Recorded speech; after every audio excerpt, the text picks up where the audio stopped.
Hello, this is Sue. I am going to be showing you some of the skills that you're going to be using for your assignments this week, namely offset, p-type, and trim. So here we've got our screen. I do want you to also see my hands because things like zooming use the scroll wheel, which I didn't tell you about before, but also pan. If you click and hold the scroll wheel, then you can move around however you like. Um, Zooming, we can do down here the zoom real time, which actually does something similar, um, but that's a story for another chapter. All right, so I want to show you offset. Let's just go ahead. I'm going to make a random polyline. I'm using C, enter to close. Notice I do have the dynamic input on. I do not have snap on. I know you guys, we've learned how to do that. Sometimes that's helpful, sometimes that's not. Another import, that's F9. F3 is also important. Now I'm on my laptop, so it's function F3. You can see it says snap on. Now snap off. Snap on. I'm going to do the snap on. Okay, so here's my thing. We haven't learned about layers yet, so it's on layer 0. And so now I'm going to offset it. Now, there's a thing in AutoCAD that you can do something noun verb or verb noun. And what that means is that you can do the offset command and it says offset distance, let's say 2, and then it says select the object, that's the noun. So that would be verb noun. And what side do we offset? Apparently 2 is so tiny, I'm going to undo. So escape to get out of that. All right, so you can see sorry about that, my failed 2 being so narrow. That's in brackets, so that's the one that is sort of real, or what it's stored in memory. So now I'm going to do times 10, so 20. So now that's the verb, here's the noun, and there's the action. And you can actually keep doing that. Let's make it a little more dramatic. When you want to change the distance, yes, you do have to go into a new command. You can just hit spacebar to do the very last thing that you did. However, I want to show you noun verb, which is honestly my preferred way of doing most things. So there's the noun. I've selected my object. Now I'm into specify the distance for offset just by hitting spacebar. So I'm going to do 200. And look what happens. So now let's do something smaller. I want you to see that this can actually do miniature polygons. There you go. So you can see it's just calculating whatever it can. Okay, so that's offset. Now let's look at changing your point type.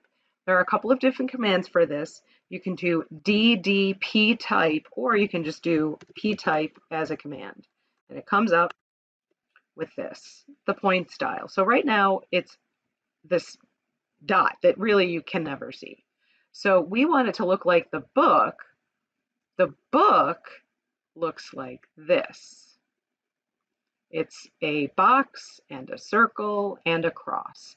Now, here's the thing. We want it to be, I always like 5% relative to screen. And the reason for that is that when you enter the point command and you're using your snap, your O snap, your object snap, which remember is your frenemy, and you click, when you zoom in, and then RE enter to regenerate, it goes back to 5% of the screen.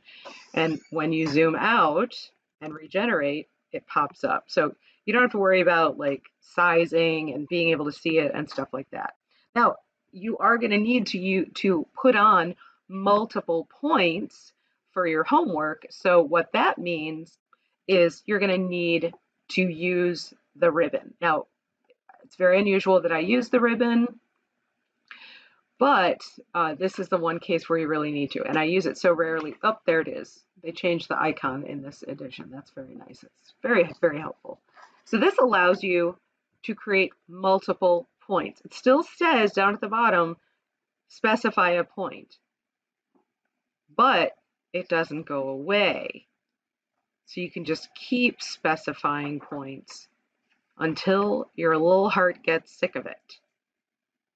So that's what's handy about that. Remember, escape is your friend. Just escape lots of times because you don't want to accidentally have something selected that you didn't realize was selected, and then you delete it, or you copy it, or you move it, or something like that. Okay, so now let's look at trim. So what I'm going to do is my little playground here is I'm just going to put a line all the way through all of this. That's it. Remember, a lot of the commands, you can use escape to end, but you can also use enter. You can use space bar. You can use this enter. It's all kinds of good stuff.